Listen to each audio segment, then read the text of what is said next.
সবাইকে আমন্ত্রণ planetary health academy সুরক্ষা প্রতিদিনে। আমি ডাক্তার হাসান শাহরিয়ার কল্লোল আপনাদের সঙ্গে আছি। কিডনি আমাদের শরীরে খুব গুরুত্বপূর্ণ একটি অঙ্গ। কিডনি যদি বিকল হয়ে যায় তখন দেখা যায় যে আমাদের হয় ডায়ালাইসিস করতে হয় অথবা কিডনি প্রতিস্থাপন করতে হয়। ফলে কিডনির যত্ন নেওয়া আমাদের জন্য খুবই গুরুত্বপূর্ণ। কিডনি বিষয়ে কথা বলবার জন্য আজকে আমাদের বিষয় হচ্ছে কিভাবে কিডনি সুস্থ রাখবেন, এবং আমাদের সঙ্গে যে অতিথি আছেন অধ্যাপক brigadier general doctor Mamun Mostafi, অবসরপ্রাপ্ত প্রফেসর এমিরেটাস গণস্বাস্থ্য কেন্দ্র, এবং একই সঙ্গে তিনি senior consultant Bangla specialised hospital. Doctor Mamun Mostafi, আপনাকে স্বাগত জানাচ্ছি আমাদের আজকের অনুষ্ঠানে। জি, আপনাকেও ধন্যবাদ এবং চ্যানেল 24-এর সমস্ত দর্শক আমার শুভাকাঙ্ক্ষীদের জন্য শুভেচ্ছা। আসসালামু আলাইকুম। প্রিয় দর্শক, আপনারা চাইলে কিন্তু আমাদের সঙ্গে সরাসরি যুক্ত হতে পারেন যে কোনো প্রশ্ন নিয়ে, বিশেষত কিডনি বিষয়ক কোনো প্রশ্ন থাকলে আপনারা আমাদের নিচে দেখানো নাম্বারে ফোন করতে পারেন।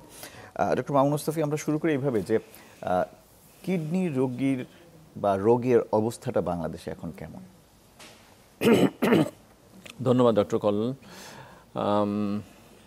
এটা আসলে একটা আমাদের জন্য একটা কষ্টের বিষয় যে এক্স্যাক্ট কত পেশেন্ট আমাদের ভুগছে এই রোগে, এরকমের বাংলাদেশের সমস্ত রোগের মতোই আমাদের এরকম কোনো স্পেশাল ডাটাবেস নেই। কিন্তু দেখা যাচ্ছে প্রায় 20% মানুষ কোনো না কোনো কিডনি রিলেটেড প্রবলেমে ভুগতেছে। সেটা ব্লাড প্রেশার রিলেটেড প্রবলেম হতে পারে, সেটা ডায়াবেটিস রিলেটেড প্রবলেম হতে পারে, কিংবা হার্ট রিলেটেড প্রবলেম হতে পারে। বাট এগুলো রোগ ছাড়াও শুধুমাত্র কিডনি রোগও থাকতে পারে নানান কারণে, যেমন ইনফেকশন হতে পারে। তো এই কোনো না কোনো কিডনি প্রবলেমে 100 জন মানুষের ভিতরে 20 জন মানুষের কোনো না কোনো কিডনি প্রবলেম আছে। তার হয়তো অনলি 25% জানে যে হ্যাঁ আমার কিডনি প্রবলেম আছে, বাকি বেশিরভাগ মানুষই জানে না যে সে কিডনি রোগ নিয়ে ঘুরে বেড়াচ্ছে। তো সোসাইটি যদি সেভাবে আমরা চিন্তা করি, আমাদের যদি 16 কোটি মানুষ হয়, তার 20% মানুষ কিডনি রোগে ভুগতেছে। না, এটা তো একটা ভয়াবহ সংখ্যা, যেটা আপনি যেভাবে বলছেন। কিন্তু এত বেশি পরিমাণ মানুষ যে কিডনি রোগে আক্রান্ত হচ্ছেন, তার কারণটা কি? কিডনি রোগ কেন এত বেশি ছড়াচ্ছে বা হচ্ছে? প্রথম কথা হলো, আমরা আসলে আগে যে আমাদের ডায়াগনোসিস করার ক্ষমতাটা অনেক কম ছিল। এখন আমাদের ছোটোখাটো প্রবলেম হলো আমরা ডায়াগনোসিস অলমোস্ট প্রায় সব ক্ষেত্রেই করতে পারি, খুব রেয়ার কোনো জেনেটিক ডিজিজ ছাড়া। তাহলে আগে যেটা কম ডায়াগনোসিস হতো সেটা বেশি ডায়াগনোসিস হচ্ছে। দ্বিতীয়ত মানুষের লংজিভিটি বেড়ে গেছে। আগে মানুষরা একজন 50 বা 55 বছর বাঁচত, তার কিডনি রোগ হওয়ার সময় পেত না। এখন যেহেতু তার লেন্থ অফ সে দীর্ঘদিন বাঁচছে, তখন দীর্ঘস্থায়ী যে রোগগুলো একটা একটা করে বাড়ছে, যেমন ডায়াবেটিস সংখ্যা বাড়ছে, প্রেশারের সংখ্যা বাড়ছে, এবং এইসব পেশেন্টদের হার্টের সমস্যা বাড়ছে। সমাজে প্রচুর ওষুধপত্র নানানভাবে আমরা নিজেরাও অ্যাডভাইস করছি, প্রত্যেকটা ওষুধের কিছু সাইড এফেক্ট আছে, প্লাস মানুষ ওভার দি কাউন্টারও প্রচুর ওষুধপত্র খাচ্ছে। নেক্সট হলো যে আমাদের সোসাইটিতে ভেজাল প্রতিরোধ করার তো তেমন কোনো সিস্টেম নাই। এই যে অ্যাডাল্টারেটেড জিনিসপত্র খাচ্ছে, সেগুলো তো সব আমরা যাই খাচ্ছি কিডনি দিয়ে তো বেরোচ্ছে। তো এই যে সমস্ত জিনিস আমরা প্রত্যেকটার কিছু সাইড এফেক্ট আছে। এরপরে হলো যে আমাদের লাইফস্টাইলে কিন্তু প্রচুর আমরা নিজেদেরকে শরীরকে অবহেলা করছি। যেমন আজকাল মানুষ দেখা গেল যে যারা কাজ করে ঘন্টার পর ঘন্টা কাজ করে যাচ্ছে, লাগাতার কাজ করে যাচ্ছে, সেটা কায়িক পরিশ্রম হতে পারে, মানসিক পরিশ্রম হতে পারে। এদের এই সমস্ত মানুষদের যে সাফিসিয়েন্ট ফ্লুইড রিপ্লেসমেন্ট হওয়া দরকার, যেভাবে খাবার খাওয়া দরকার, সেরকম কিন্তু লাইফস্টাইলটা হেলদি লাইফস্টাইল হচ্ছে না আমাদের নেক্সট জেনারেশন থেকে শুরু করে আমাদের মধ্যেও। তো প্রত্যেকটা কারণেই কিন্তু শরীরে যেখানেই হোক, কিডনি হলো কি একটা ইনোসেন্ট বাইস্ট্যান্ডার্ড, সে একটা অসহায়ভাবে সমস্ত কিছু সাইড এফেক্ট তার মধ্যে দিয়ে যাচ্ছে। আমি যাই খাই, যাই করি না কেন, যাই কিছু করি না কেন, সমস্ত বাই প্রোডাক্ট বা মিস প্রোডাক্ট বা ওয়াস্ট প্রোডাক্ট সব কিডনি দিয়ে বেরোচ্ছে। সো আলটিমেটলি যে ঘটনাই ঘটছে কিডনির উপর এফেক্ট করছে, সে যে রোগী হোক। এখন কোভিড হয়েছে হয়তো বুকে, কিন্তু এটা যখন ছড়াই পড়ছে কিডনিতে এফেক্ট করছে। তো যে কোনো ডিজিজই কিন্তু আলটিমেটলি কিডনির উপর এফেক্ট করছে। সেই কারণেই এই সমস্ত কারণে কিডনি রোগের যে প্রাদুর্ভাব, এটা আগের চাইতে অনেক বাড়ছে ওয়ার্ল্ড ওয়াইড। আচ্ছা, আরেকটা বিষয় হচ্ছে যে এই যে কিডনি যে একটা ক্ষতিগ্রস্ত হচ্ছে বা কিডনির যে রোগগুলো হচ্ছে, এটা একজন মানুষ কিভাবে বুঝতে পারবেন যে তার কিডনিটা ক্ষতিগ্রস্ত হচ্ছে বা কিডনিতে কোনো সমস্যা হয়েছে? খুবই গুরুত্বপূর্ণ একটা কথা। দেখা গেছে যে আমাদের ক্লিনিক্যাল প্র্যাকটিসে বহু মানুষই জানতোই না যে তার কিডনি প্রবলেম ছিল, হঠাৎ করে দেখা গেলো তার কিডনি এখন ডায়ালিসিসের সময় হয়ে গেছে। তার ক্রনিক যে কিডনি প্রবলেমগুলো হয়, এটা হয় খুবই স্লোলি মানুষ টেরই পায় না যে তার কিডনির ভিতরে একটা এরকমের ধ্বংসযজ্ঞ মানে হঠাৎ করে শুনলো এবং বললো যে এখন ডায়ালাইসিস করতে হবে, ডায়ালাইসিস লাগছে। অথচ রোগী বলছে যে আমার তো কখনো কোনো সমস্যাই ছিল না। জি, এক্স্যাক্টলি ঠিক। এই জন্য ক্রনিক গ্লোমেরুলোনেফ্রাইটিস যেটা একটা কন্ডিশন আছে, যেটা কিডনিতে হয়তো ছোটবেলায় শুরু হয়, বাচ্চাদের যে কিডনি প্রবলেম হয়, এটা যদি ঠিকমতো একটা তাকে ম্যানেজমেন্ট না হয়, তো অনেক সময় অটোমেটিক্যালি তার প্রথম যে সিমটমগুলো রিলিফ হয়ে যায়, আস্তে আস্তে কিডনির ভিতরে প্রদাহটা চলতে থাকে। এই যেহেতু ধীরে ধীরে বছরের পর বছর কিডনি নষ্ট হতে থাকে, পেশেন্টের সাথে তার একটা অ্যাডজাস্টমেন্ট হয়ে যায়। এই শরীরের ভিতরে যে খারাপ আবহাওয়াটা, যে ক্রিয়েটিনিন বাড়ছে বা ময়লা বাড়ছে, এটা একটা খারাপ আবহাওয়া তৈরি করছে। এই আবহাওয়ার সাথে শরীরের একটা অ্যাডজাস্টমেন্ট হয়ে যায় আস্তে আস্তে। ক্রিয়েটিন বাড়ে, শরীর অ্যাডজাস্ট করে, ক্রিয়েটিন বাড়ে, শরীর অ্যাডজাস্ট করে, কিন্তু একটা পর্যায়ে গিয়ে যখন অ্যাডজাস্ট করতে পারে না, তখনই তার কষ্টগুলো শুরু হয়। এছাড়াও মানুষের ডায়াবেটিস আছে, হয়তো ধরেন সে ডায়াবেটিস নিয়েই চিন্তিত, সে ডায়াবেটিস ম্যানেজ করছে, ডায়াবেটিসের জন্য দুর্বল লাগছে, ডায়াবেটিসের জন্য তার খারাপ লাগছে, জ্বর লাগছে, কিংবা ডায়াবেটিসের কারণে তার কি বলে বিভিন্ন ডায়েট রেস্ট্রিকশনের জন্য তার অ্যানিমিয়া হচ্ছে, সে ওটা ইগনোর করছে যে এটা ডায়াবেটিসের জন্য, কিন্তু ডায়াবেটিসের কারণে কিন্তু আস্তে আস্তে তার কিডনি খারাপ হয়ে যাচ্ছে। সুতরাং এই কারণে মানুষ বুঝতে পারে না যে তার কিডনি খারাপ হয়ে যাচ্ছে। কিন্তু যদি এটা হঠাৎ করে কোনো কিডনি প্রবলেম হয়, সে আজকে তার কি বলে কোনো ইনফেকশন হয়েছে, তখন সেটা কিন্তু হঠাৎ করে ঝড়ের বেগে সমস্ত সিমটমগুলো আসে। তার প্রস্রাব বন্ধ হয়ে যায়, পেশাবের সাথে রক্ত আসে, যেহেতু পেশাব বেরোচ্ছে না শরীর থেকে, আমাদের কি ধারণা প্রস্রাব কম হলে পানি বেশি খেতে হয়। হ্যাঁ, তখন একটা লোক পেশাব কম হচ্ছে, ওদিকে পানি বেশি খাচ্ছে, তখন এই এক্সট্রা পানিটা শরীরে জমে যাচ্ছে, তখন সে শরীর ফোলা, হাত পায়ে পানি আসা নিয়ে আসতেছে। যখন হঠাৎ প্রবলেম হয়, তখন তার ব্লাড প্রেশারও বেড়ে যায়। সিম্পল একটা জিনিস, ধরেন আপনি 1 লিটার একটা পানির বোতল, এখান থেকে আপনি 1 লিটারই ধরবে, এটাকে যদি আমরা জোরে প্রেস করে আমি 2 লিটার ঢুকাতে চাই, তাহলে কি হবে? বোতলটা ফেটে যাবে বা বোতলের প্রেশার বেড়ে যাবে। আমাদের বডিতেও কিন্তু 5 লিটার পানি ধরে, 5 লিটার ব্লাড ধরে। এখন যখন পেশাব আমরা বন্ধ হয়ে যায়, আরো বেশি করে আপনি পানি দিচ্ছেন, তখন এই রক্তটা মানে পানিটা জমে যাচ্ছে, তারপর আরো বেশি পানি দিচ্ছি, তাহলে 5 লিটারের ব্লাডের সার্কুলেশনের মধ্যে মানে 10 লিটার ব্লাড পানি ঢুকে গেল। তখন কি হবে? ওই যে রক্তনালীর মধ্যে প্রেশারটা বেড়ে যাবে, রক্তনালীর প্রেশার বাড়াই তো ব্লাড প্রেশার বাড়া। হ্যাঁ, তো তখন লোকের ব্লাড প্রেশার বেড়ে যাবে। তো ব্লাড প্রেশার বেড়ে গেলে তখন ব্লাড প্রেশারের যে কষ্টগুলো, এই মাথা ধরা, বমি হওয়া, বুকের সমস্যা হওয়া, শ্বাসকষ্ট, তখন রোগী ওই সমস্ত সমস্যা নিয়ে আসে। সুতরাং হঠাৎ যদি কোনো প্রবলেম হয়, তখন সেটা কিন্তু পেশেন্ট বুঝতে পারে, কিন্তু দীর্ঘস্থায়ী প্রবলেমগুলো পেশেন্ট বুঝতে পারে না। জি, তার মানে হচ্ছে যে কিডনি রোগটা কিন্তু আগে থেকেই একটা প্রতিরোধ করার চেষ্টা করতে হবে, কারণ অনেক ক্ষেত্রে যখন লক্ষণ প্রকাশিত হচ্ছে, তখন হয়তো করার কিছুই থাকছে না। শিওর। জি, আমাদের একজন দর্শক আছেন, আমরা একটু ফোনটা নিয়ে নিতে চাই। হ্যালো। হ্যালো, আসসালামু আলাইকুম। জি, ওয়ালাইকুম আসসালাম। আপনার পরিচয় দিয়ে প্রশ্নটি করতে পারেন। আমি মোহাম্মদ আরিফুল ইসলাম বলছি, মেহেরপুর থেকে। জি হ্যাঁ, আমার বয়স হচ্ছে 42 বছর। আমি মূলত হচ্ছে যে হাইপারটেনশন আছে। আমি বেশ কিছুদিন ধরে, আমার মূলত 8-9 বছর ধরে, আমি প্রথম বুঝতে পারিনি, যখন ইন্ডিয়াতে ফার্স্ট টাইম দেখেছিলাম, উনি আমাকে বলতে যে আপনার তো প্রেশার বিপি অনেক বেশি, এটা কি কন্টিনিউ থাকে? আমি তো স্যার জানি না এটা। দেন উনি আমাকে পরবর্তীতে ওষুধ দেয়, দেন ওখান থেকে আজকে প্রায় 8-9 বছর ধরে কন্টিনিউ প্রেশারের ওষুধ খাচ্ছি আমি। এখন টেলমা 40 খাই। তা মাঝে আমার ওই যে তলপেটে অ্যাবডোমিনাল পেন করতো প্রচুর পরিমাণে, আর ইউরিনের ওই জায়গাগুলি, প্যানিসের আশেপাশে ওই এরিয়াগুলোতে প্রচন্ড পেন হতো। দেন তারপর আমি ঢাকাতে যাই, ঢাকা থেকে একজন ডাক্তার দেখাই, উনি আমাকে ক্রিয়েটিনাইনকে টেস্ট করায়। তো ওই সময় একটু সামান্য 2-1টা উনি আমাকে বললো, ডক্টর সাহেব বললো যে 1-2 লেভেল বেশি আছে, এটা আহামরি কিছু না, আপনি মাংস টাংস খেয়ে আসলেও তো এতটুকু বেশি হয়। তা উনি আমাকে ওই সেই সময় আমার প্রস্রাবের একটু সমস্যা ছিল, প্রস্রাব খুব ঘন ঘন হতো, আর বারবার যেতে হতো, কিন্তু প্রস্রাবটা ক্লিয়ার হতো না, মানে অলমোস্ট সম্পূর্ণ পরিষ্কার হবে এরকম হতো না। উনি আমাকে ইউরোম্যাক্স 0.4 একটা ওষুধ দিয়েছিল, এটা বললো কন্টিনিউ 2 মাস খান। কন্টিনিউ খেয়েছি। দেন তারপরে এই প্রবলেমটা এখনো মনে হচ্ছে যে আমার মানে 100% কিওর হয়নি। জি, আপনার প্রশ্নটা বলেন। প্রশ্নটা হচ্ছে যে এখন এই যে ক্রিয়েটিনাইনটা কিছুটা লেভেল বাড়ছিল, এখন এখান থেকে আমি আরো বেটার সলিউশন কিভাবে আমি এটা থেকে সোচ্চার হতে পারি, যে নেক্সট টাইমে যাতে ক্রিয়েটিনাইন লেভেলটা আমার না বেড়ে যায়। জি, ধন্যবাদ আপনাকে। আপনি খুব একটা মানে বাস্তবসম্মত একটা মানে চিত্র আমাদের সামনে তুলে ধরেছেন। আপনার যতটুকু আমি বুঝলাম, আপনার ব্লাড প্রেশার একটা সমস্যা আছে, আপনার খুব সম্ভবত প্রস্টেটের একটা প্রবলেম আছে, যেখানে একটু ইনফেকশনের মতো আপনার হয়েছিল। তৃতীয় যেটা ইস্যু হলো যে আপনার ক্রিয়েটিনটা বাড়ছে। এই ক্রিয়েটিন বাড়ার যেটা কারণ, সেটা সোফার আমি আপনাকে না দেখে যেটা বুঝছি যে এটা মূল কারণ হলো ব্লাড প্রেশার। বাট ব্লাড প্রেশারও একটা অন্য কারণ থাকতে পারে, সেটা হয়তো আপনার ডাক্তারের সাথে যোগাযোগ করলে যে কোনো কিডনি রোগের জন্য ব্লাড প্রেশারটা বেড়েছে কিনা সেটা চেক করতে হবে। যদি আপনার কোনো কিডনির কারণে প্রেশার হয়ে থাকে, তাহলে সেই রোগটা আইডেন্টিফাই করে সেটার চিকিৎসা করতে হবে।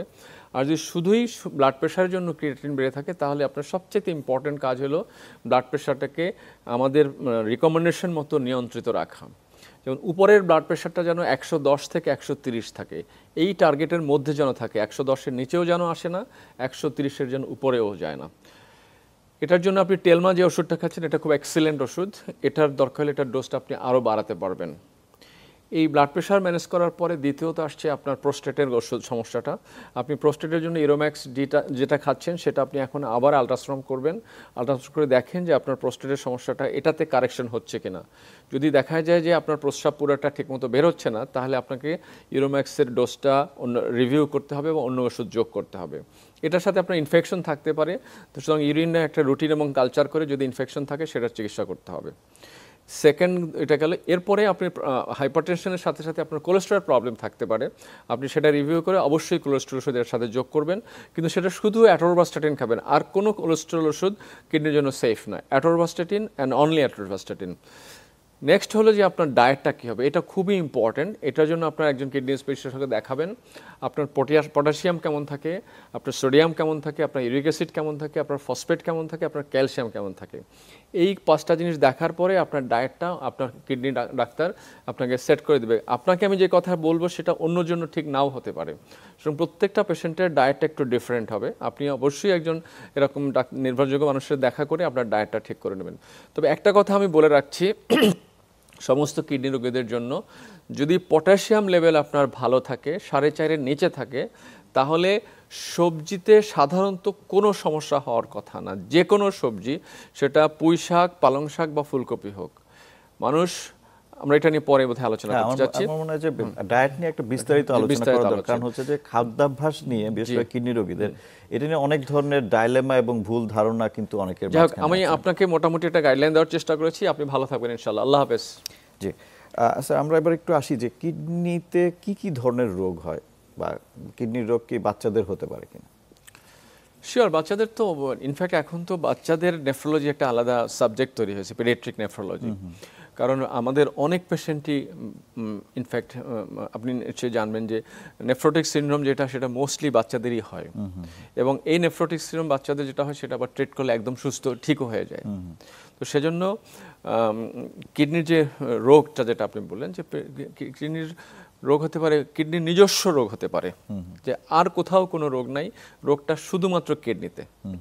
এটা বলা হয় প্রাইমারি কিডনি ডিজিজ। আমরা যদি বলি বেসিক্যালি শুধু কিডনি থেকে অরিজিনেট। আর একটা ডিজিজ হলো যে অন্য রোগ আছে যেটার একটা কমপ্লিকেশন হিসেবে কিডনির ইনভলভমেন্ট হচ্ছে। যেমন অনেকবার আমরা আলোচনা করি, যেমন ডায়াবেটিস থাকলে, দীর্ঘদিন যদি ডায়াবেটিস আনকন্ট্রোল থাকে, তাহলে খুব সোজা ভাষায় আমি যদি বলি যে ডায়াবেটিসের সুগারগুলো গিয়ে যদি কোনো ফিল্টারে আটকে যায়, ফিল্টার তো ছাঁকনি দিয়ে ময়লা বের হয়ে যাচ্ছে, পানি বের হয়ে যাচ্ছে, এখন এখানে গিয়ে যদি সুগারটা আটকে যায়, তাহলে এই যে রাস্তাটা, এটা ব্লক হয়ে যাবে। ব্লক হয়ে গেলে এখান থেকে পানিও বেরোতে পারবে না, ময়লাও বেরোতে পারবে না। তো তখন এই ময়লা এবং পানি রক্তে জমে যাবে, শরীরটা আস্তে আস্তে ফুলে যাবে এবং ক্রিয়েটিনের মাত্রা বাড়তে যাবে। খুব সিম্পল একটা জিনিস। তাহলে ডায়াবেটিস হতে পারে, ব্লাড প্রেশার জন্য হতে পারে, এবং অন্য যে কোনো ইনফেকশন যদি হয়, যেমন ডেঙ্গু ভাইরাস যদি কিডনিতে ইনভলভ করে, তাহলে কিডনি প্রবলেম হতে। ডেঙ্গু অন্য জায়গায় ইনভলভ করবে, কোভিড অন্য জায়গায় ইনভলভ করতে পারে, বা ইভেন জন্ডিসের ভাইরাস বা যে কোনো ডায়রিয়ার virus, reo virus, rota virus, প্রত্যেকটাই কিন্তু কিডনিতে অন্য রোগের পার্ট হিসেবে হতে পারে। কিন্তু কিডনির নিজস্ব কিছু রোগ আছে, সেটা যেমন নেফ্রাইটিস হতে পারে। এই নেফ্রাইটিসটা বাচ্চাদের হতে পারে, যেটা মিনিমাল চেঞ্জ বলে আমরা, খুব সহজে চিকিৎসায়। বড়দেরও হতে পারে, অনেক প্যাটার্ন আছে, সেগুলো নিয়ে আসলে এই প্রবলেম না। কিন্তু কিডনির ধরেন স্টোন ডিজিজ হতে পারে, সেজন্য কিডনি আটকে যেতে পারে। কিডনির কিছু জেনেটিক ডিজিজ আছে, যেটা বাচ্চাদের বয়স থেকে হতে পারে। কিডনিতে সিস্ট নিয়ে কিন্তু একটা ব্যাপার মানুষের মধ্যে একটা থাকে, প্রচণ্ড একটা মানে আতঙ্ক থাকে, সিস্ট হয়েছে। এই সিস্টের দুইটার সিস্ট রকম আছে, একটা একদম বাচ্চাদের জন্ম থেকে শুরু হয়, সেটা একটু চিন্তার বিষয়। কিন্তু বড় হলেও শরীরের, যেমন আমি মানুষকে বলি যে আপনাদের আঁচিল হয় না, হ্যাঁ, এই আঁচিল হয়, আমার চুল পাকছে, দাড়ি পাকছে, এরকম কিডনিরও তো বয়স হচ্ছে। তো এরকম আঁচিলের মতো কিছু জিনিস কিডনির মধ্যে হতে পারে যখন বয়স বেশি হয়, ওইটাই একটা কিডনির সিস্টের মতো। ওখানে আঁচিলের ভিতরে সলিড থাকে, ওখানের ভিতরে পানি থাকে, ডিফারেন্সটা হলো এইটাই। তো সিনিয়র মানুষদের যদি সিস্ট হয়, সেটা যদি বেশিরভাগ ক্ষেত্রে বিনাইন হয়, তবে হ্যাঁ কিছু কিছু সিস্ট আছে যেটা ক্যান্সারের হয়, ক্যান্সারের মধ্যে তখন পানি জমে, সেটাকে সিস্ট হয়, সেটা ডাক্তাররা দেখলেই বুঝতে পারে যে সিস্ট কি। বাট 40-এর পরে দুই একটা সিস্ট মানুষের মধ্যে এমনিই থাকতে পারে, কিন্তু বাচ্চাদের ছোটবেলার থেকে যে সিস্টগুলো তৈরি হয়, এটা বংশ পরম্পরায় চলতে থাকে, এবং একজনের থাকলে তার প্রত্যেকটা বাচ্চার ওই সিস্ট হতে পারে। ওই সিস্টগুলো যখন জন্ম তখন একদম হয়তো পিন হেডের মতো থাকে, দেখাই যায় না। যখন মানুষটা বড় হয় আস্তে আস্তে সিস্টগুলো বড় হতে থাকে, তখন পুরো কিডনিটাই একটা আঙুরের থোকার মতো হয়ে যায়, নর্মাল টিস্যু বলতে কিছু থাকে না। ওই সিস্টগুলো কিন্তু যথেষ্ট ডেঞ্জারাস। কিন্তু যেটা most important either in days, যে এই যে মানুষ স্ট্রিট ড্রাগগুলো নিচ্ছে, আমাদের জেনারেশন নতুন বাচ্চারা বিভিন্ন জিনিসে আসক্ত হয়ে যাচ্ছে, এগুলো প্রত্যেকটা কিডনি থেকে বেরোচ্ছে। সুতরাং এই মানুষ সেটা স্মোক করুক কিংবা যে অন্য আইস নিক বা যাই নিক, প্রত্যেকটা কিন্তু কিডনিতে ঢুকতেছে। এবং যে সমস্ত ওভার দি কাউন্টার মেডিসিন খাচ্ছে, সেটা অ্যান্টিবায়োটিক হতে পারে, সেটা পেন কিলার হতে পারে, কিংবা ইভেন সিডেটিভ হতে পারে, সবগুলোই কিন্তু কিডনি থেকে বেরোচ্ছে। সো নানান কারণে আসলে কিডনি অ্যাফেক্ট হতে যাচ্ছে। জি, এবার একটু আসছি যে আপনার এটার রোগ নির্ণয়ের ক্ষেত্রে, যে আমাদের কিডনি রোগ নির্ণয়ের জন্য আমরা কি কি পরীক্ষা নিরীক্ষা করে থাকি, এবং আরেকটা খুব গুরুত্বপূর্ণ প্রশ্ন সেটা হচ্ছে যে এই পরীক্ষা নিরীক্ষাগুলো আমাদের দেশে আছে কিনা। কিডনি রোগ নির্ণয় করা তো আসলে খুবই সহজ, একেবারে মানে সর্বনিম্ন মূল্যে এটা ডায়াগনোসিস করা সম্ভব। যেহেতু কিডনি থেকে প্রস্রাবটা তৈরি হয়, তো কিডনি থেকে পেশাবটা যখন বের হয়ে আসে, কিডনি যদি সিক থাকে তাহলে ওই সিকের কিছু না কিছু নমুনা পেশাবে থাকবেই। সেটা যদি ইনফেকশন হোক, ক্যান্সার হোক, কিংবা নেফ্রাইটিস হোক, কিংবা ডায়াবেটিস হোক, কিংবা ব্লাড প্রেশার হোক, যে রোগী কিডনিকে ইনভলভ করুক না কেন, কিডনি থেকে যখনই এই নির্যাসটা পেশাব হিসেবে বেরোয় আসবে, ওই প্রস্রাবে ওই রোগের কিছু না কিছু আলামত আমি পাবই। তো কিডনি রোগ ডায়াগনোসিস করার সবচাইতে মানে সহজ এবং সবচাইতে সস্তা পরীক্ষা হলো কিডনি ইউরিনের রুটিন এক্সামিনেশন। এই ইউরিনের রুটিন এক্সামিনেশন 100 টাকায় করলেই কিন্তু একটা ধারণা পাওয়া যায় যে তার কিডনি রোগ হতে যাচ্ছে। তো এটার ধারণা হলো যে আমরা কিডনি রোগের একটা পেশেন্ট আমি পেতে যাচ্ছি। তারপরে রোগীর সাথে কথা বলতে হবে যে ভাই আপনার সমস্যাটা কি, মা আপনার কি কষ্ট। এই রোগীর যে 2-3টা কথা বলবে, এটাতে কিন্তু আমি একটা গাইডলাইন পেয়ে যাচ্ছি আমি তার পরীক্ষাটা কোন দিকে করব। সে যদি বলে যে বাবা আমার তো ডায়াবেটিস, তাহলে বোঝা গেল। বাবা আমার তো অনেকদিন ধরে এরকম কোমরে ব্যথার ওষুধ খাইতে হয়, তাহলে বুঝে গেলাম। তাহলে ওই সিম্পল ইউরিন আরই টেস্ট করলেই কিন্তু আমি একটা গাইডলাইন পাচ্ছি। তারপরে যদি বুঝি যে হ্যাঁ কিডনি খারাপ হয়েছে, তাহলে জাস্ট সিম্পল ক্রিয়েটিন পরীক্ষা করেন, তাহলে দেখা গেল ক্রিয়েটিনে বেশি, ডায়াগনোসিস হয়ে গেল তার কিডনি রোগ হয়ে গেছে। দেন কনসাল্ট একজন নির্ভরযোগ্য মেডিসিন বা কিডনি ডাক্তারের কাছে গেলে তখন সেই যে চিকিৎসা লাগে রোগীর সাথে দেখা করে তখন পুরো ডিটেলস ওয়ার্কআপ করে। কিন্তু আপনি যে বলছেন যে সব রকমের পরীক্ষা করা, কিডনি রিলেটেড অলমোস্ট 99.5% রোগের ডায়াগনোসিস বাংলাদেশে করা সম্ভব। কিছু জেনেটিক স্টাডি আর কিছু ইলেকট্রন মাইক্রোস্কোপ পরীক্ষা আছে যেটা আমাদের দেশে করা সম্ভব না, সেটাও এখন আমাদের সিস্টেম আছে। আমরা যদি পেশেন্টেরকে স্যাম্পল দেয়, এই স্যাম্পলের মাধ্যমে বাইরে থেকে পরীক্ষা করে নিয়ে আসে, পেশেন্টের বাইরে যাওয়ার কোনো দরকার নেই। সেটা তো খুবই সীমিত, মানে সেটা তো বললাম না 0.5%। সেটা যদি নির্ভরযোগ্য একজন যায়, আমরা জানি কোথায় পাঠাইতে হবে, আপনি স্যাম্পলটা দিলেন, ওরা বাইরে থেকে পরীক্ষাটা করে নিয়ে আসবে। পেশেন্টের বাইরে যাওয়ার কিন্তু কোনো দরকার ছিল না। এই বিষয়টা আরেকটু কথা বলবো, একজন দর্শক যুক্ত হয়েছেন, প্রশ্নটা নিতে চাই। হ্যালো। হ্যালো, জি আসসালামু আলাইকুম। আসসালাম, জি আপনার পরিচয় দিয়ে প্রশ্নটি করুন। আমি খন্দকার নরনবী কুমিল্লা থেকে বলছিলাম। জি, আমি দীর্ঘ প্রায় 15 বছর আগে ক্রিয়েটিনাইনে হঠাৎ করে 1.3 আছে আমার সর্বপ্রথম পরীক্ষা। এরপর থেকে আমি অদ্যাবধি পর্যন্ত 4 মাস পর পরই ক্রিয়েটিনাইন পরীক্ষা করি। হাইস্ট 1.9 একবার ছিল জীবনে, এরপর থেকে 1.3, 1.2, 1.1, তখন 1 এর নিচে থাকে। বর্তমান 1.3-তে চলছে। আমার প্রশ্ন হলো আমি কি কিডনি রোগী? আমি কিছু জিনিস যেটা খাইলে ক্ষতি হয় ওই জিনিসগুলা এড়াই চলি, যেমন সিমের বিচি জাতীয় খাবার, ডাল, শাকসবজি সিদ্ধ করে খাই। পানি পরিমাণে আমার কম খাওয়া হয়। আমি একজন ব্যবসায়ী, সময়ের অভাবেই বেশিরভাগ খাওয়ার রেগুলার ঠিক মতো দুপুরে খাওয়াটা হয় না। প্রায় সময় 5টা, 6টা, 7টা, কখনো রাত্রে একসাথে খাই। আমি মেডিসিনের ব্যবসায়ী। আমার পানি খুব কম খাওয়া হয়, প্রস্রাবের বেগ দিনের বেলা হয়, তবে আমি একটু ধরে রাখার চেষ্টা করি, কাছে বাথরুম না থাকার কারণে রাত্রে প্রস্রাবটা 3-4 বার হয়। আমার প্রশ্ন যে আমার ডায়াবেটিস নাই, থাইরয়েড আছে, ওই একই সাথে কিডনি যখন 1.3 আসে তখন থাইরয়েডটা আসছিল 18, এখন লেভেলে আছে 2টা করে থাইরয়েড ট্যাবলেট খাই প্রতিদিন সকালে। আমি কার্ডিয়াক পেশেন্ট না, এনজিওগ্রাম করে 2বারই ভালো হয়েছি, নেগেটিভ আছে ইনশাল্লাহ। তবে আমি হাইপার টেনশন আছে, বিটানল 50 ট্যাবলেট খাই। কিছুদিন আগে আমাকে টেনোক্যাপ 25, আমি বিএসএস এ ডাক্তার আব্দুল আদুল স্যারের চেম্বারে চিকিৎসা ছিলাম, উনি লাস্ট আমাকে দিয়েছেন টেনোক্যাপ 25 মিলিগ্রাম। তো এটা দীর্ঘদিন খাইছি। গত 1 থেকে 2 মাস আগে হঠাৎ করে আমার পায়ে ফোলা দেখা গেছিল সামান্য। আমি একজন ডাক্তারের শরণাপন্ন হই কুমিল্লায়, উনি আমাকে বলছে যে বিটানলের সাথে এটেনল আছে, ওটা বাদ দিয়ে শুধু বিটানলটা খাবো টেনোক্যাপের সাথে। আমি বিটানল 50 খাচ্ছি, আমার পানিটা 1 সপ্তাহের মধ্যে আর 5 লিটার কমে গেছে। প্রেসারটা সর্বোচ্চ 130 থাকে, নিচে 80 থাকে। এখন আমার প্রশ্ন হলো যে আমি কি কিডনি রোগী, আমি কি এড়াই যেতে পারি? পানির পরিমাণে কম। জি, প্রিয় দর্শক আমাদের সঙ্গে থাকুন, আমাদের একটা বিরতির সময় হয়ে গেছে, উত্তরটা বিরতির পরে এসে আমরা নেব। জি, প্রিয় দর্শক, সুরক্ষা প্রতিদিনে ছোট্ট একটা বিরতি নিচ্ছি, কিছুক্ষণের মধ্যে ফিরছি। প্রিয় দর্শক, সবাইকে আরেকবার আমন্ত্রণ জানাচ্ছি প্ল্যানেটারি হেলথ একাডেমি সুরক্ষা প্রতিদিনে। আমি ডাক্তার হাসান শাহরিয়ার কল্লোল, আমাদের সঙ্গে আছেন এমিরেটাস অধ্যাপক brigadier general doctor Mohammad Mustafi. আমরা কথা বলছিলাম কিডনির সুস্থ রাখবো কিভাবে, এবং বিরতির আগে একজন দর্শক প্রশ্ন করেছিলেন, ডক্টর মোহাম্মদ মুস্তাফি, আপনি যদি উত্তরটা দিয়ে শুরু করেন। ধন্যবাদ আপনাকে একটা খুবই মজার প্রশ্ন করার। আমি যতদূর বুঝলাম যে আপনার একটা প্রেশারের সমস্যা আছে, আপনার ক্রিয়েটিন এক সময় 1.3 ছিল, 1.9 ছিল, এখন আবার 1.3-তে আছে। আপনার কষ্টগুলোর মধ্যে যে আপনি রাতে আপনার বারবার পেশাবের একটা 3-4 বার প্রস্রাবের একটা সমস্যা আছে। আপনি একজন ব্যবসায়ী, সারাদিন বসে থাকতে হয়, আপনার প্রস্রাবটা ঠিকমতো আপনি দিনের বেলা পাস করতে পারেন না, এবং এই সমস্ত কারণে আপনি দিনের বেলা একটু পানিও কম খাচ্ছেন। তো আপনার থাইরয়েডেরও সমস্যা আছে। হ্যাঁ, থাইরয়েড প্রবলেম, এটা তো কন্ট্রোলে আছেন।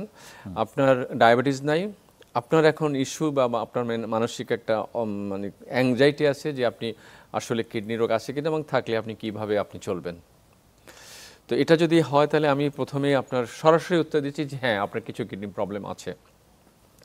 আপনার কিডনি প্রবলেম ব্লাড প্রেশার রিলেটেডের কারণেই হয়েছে, এবং সেটা 1.9 হয়, তার আগে কোনো একটা দুর্ঘটনা ঘটেছিল, কোনো ওষুধপত্র বা কোনো ইনফেকশনের কারণে বেড়ে গেছিল।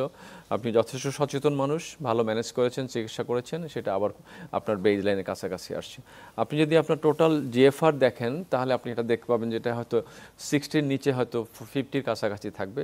এটাই হলো আপনার কিডনির ক্ষমতা। এখন আপনি যে ওষুধটা খাচ্ছেন প্রেশারের জন্য, বিটানল বা বিটা ব্লকার, এটা ভালো ওষুধ, ব্লাড প্রেশার কন্ট্রোল করে। এটা মানুষের অস্থিরতা, যাদের প্যালপিটেশন আছে তাদেরকে সাহায্য করে। তবে বর্তমান বিশ্বে কিডনি প্রবলেম যদি থাকে কারো, ডায়াবেটিস যদি, প্রেশার যদি থাকে, তাহলে আমরা অন্য ওষুধগুলো, আপনি যেহেতু ওষুধের ব্যবসা করেন আপনি বুঝতে পারবেন, আমরা যে সমস্ত ওষুধগুলো যেমন অলমেসারটান, টেলমেসারটান, লোসারটান, এই ওষুধগুলো সাধারণত প্রায়োরিটি দেওয়া হয়।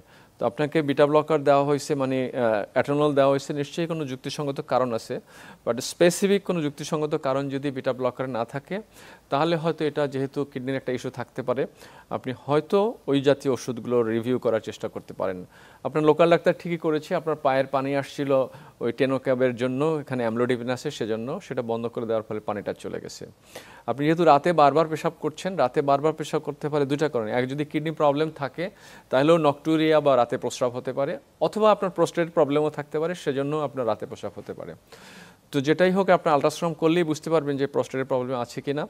যদি প্রোস্টেটের প্রবলেম থাকে তাহলে রাতে আপনি একটা প্রোস্টেটের ওষুধ খেতে হবে আপনার ডাক্তারকে দেখায়। আর যদি প্রোস্টেটের প্রবলেম না থাকে তাহলে বুঝতে হবে যে এটা আপনার কিডনির কারণে আপনি বারবার পেশাব করছেন রাতে। আপনি সারাদিনে 5 গ্লাস 6 গ্লাসের মধ্যে পানি খাবেন, এর বেশি পানি খাওয়ার দরকার নেই, কারণ একজন সুস্থ মানুষের জন্য 6 গ্লাস পানি যথেষ্ট। কিডনি রোগীর জন্য যে 6 গ্লাস পানি কমাই দেওয়া হচ্ছে তা না, যতটুকু লাগে ততটুকুই দেওয়া হচ্ছে। আপনি প্রস্রাবটা ধরে রাখবেন না, এটা আসলে যেভাবে হোক আপনাকে অ্যারেঞ্জ করতে হবে। পেশাবটা ধরে রাখলে, আর যদি প্রোস্টেট প্রবলেম থাকে তাহলে আপনার ইনফেকশন হবে, ইনফেকশন হলে কিন্তু ক্রিয়েটিন আপনার আবার বাড়বে। সুতরাং প্রস্রাব ধরে রাখার অভ্যাসটা আপনাকে চেঞ্জ করতে হবে। আর ডায়েটের ব্যাপারে আপনি বলেছেন, ডায়েটের ব্যাপারে আমি একটু আগে এক ভদ্রলোককে বলেছিলাম যে ডায়েটটা কি হবে সেটা আমাদের কতগুলো জিনিস দেখে ডিসাইড করতে হয় যে আপনার পটাশিয়াম ঠিক আছে কিনা। আপনি সবজি ফুটাইয়া পানি ফেলে দিয়ে রান্না খাচ্ছেন, এটা হয়তো ঠিক নাও হতে পারে। আপনার যদি পটাশিয়াম 4.5-এর নিচে থাকে তাহলে সবজি ফোটানোর দরকার নাই, কারণ সবজি ফুটালে পটাশিয়াম বের হয়ে যায়, কিন্তু তার সাথে সবচেয়ে ইম্পর্টেন্ট হলো আমাদের সমস্ত ভিটামিনগুলো এই পানির সাথে বের হয়ে যাচ্ছে। সুতরাং সবজি ফুটায় খাওয়াটা কিন্তু খুব বেশি ভালো জিনিস না যদি পটাশিয়াম ভালো থাকে।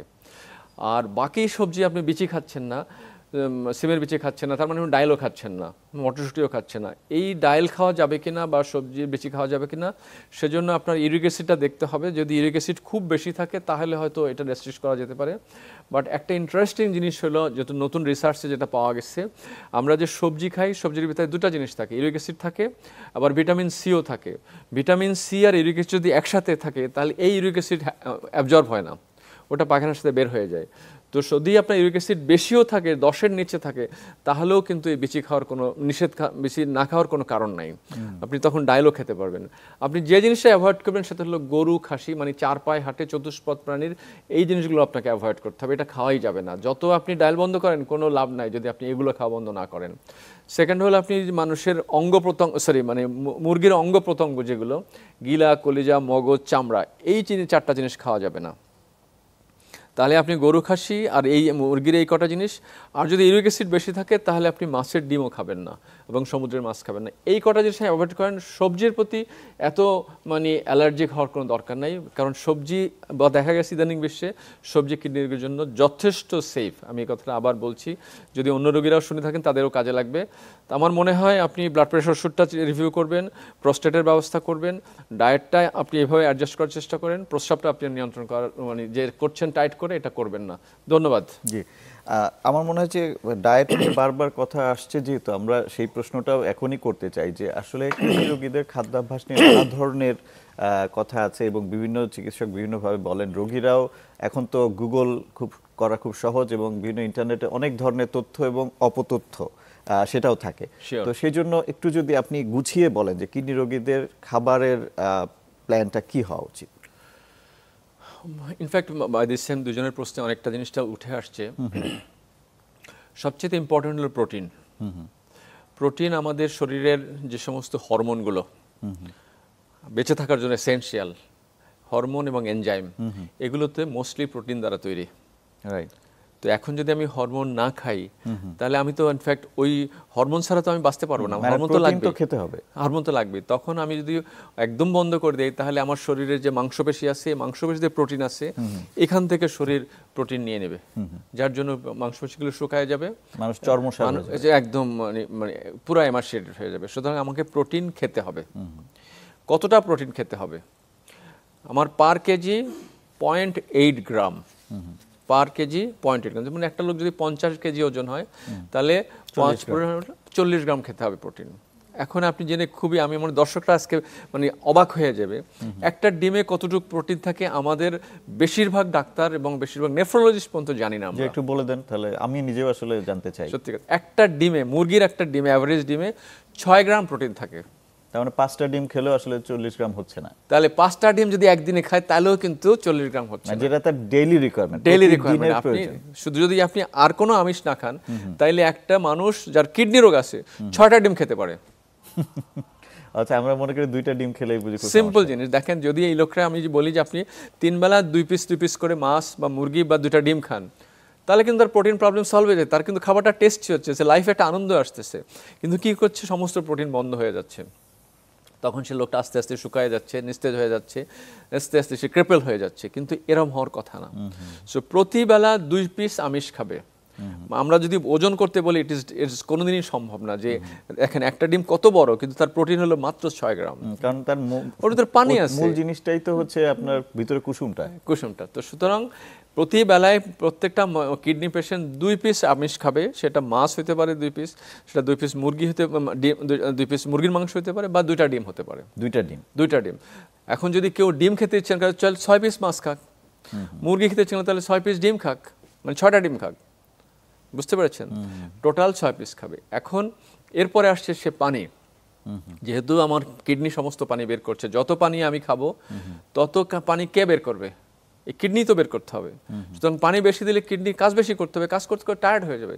একটা টায়ার্ড মানুষকে তো বেশি কাজ করানো যায় না, এবং টায়ার্ড কিডনিকেও একটু দুর্বল হয় তাহলে তো আরো খারাপ টায়ার্ড অবস্থা। কিডনিকেও বেশি কাজ করানো যাবে না। সুতরাং পানি আমার কম খেতে হবে, 1 লিটার যথেষ্ট, বাট 1.5 লিটার হলেও চলবে না, এটা কিডনি রোগীদের জন্য। কিডনির জন্য। ইনফ্যাক্ট সুস্থ মানুষের জন্য 1.5 লিটার যথেষ্ট, বাট 2 লিটারের বেশি কোনো দরকার নেই।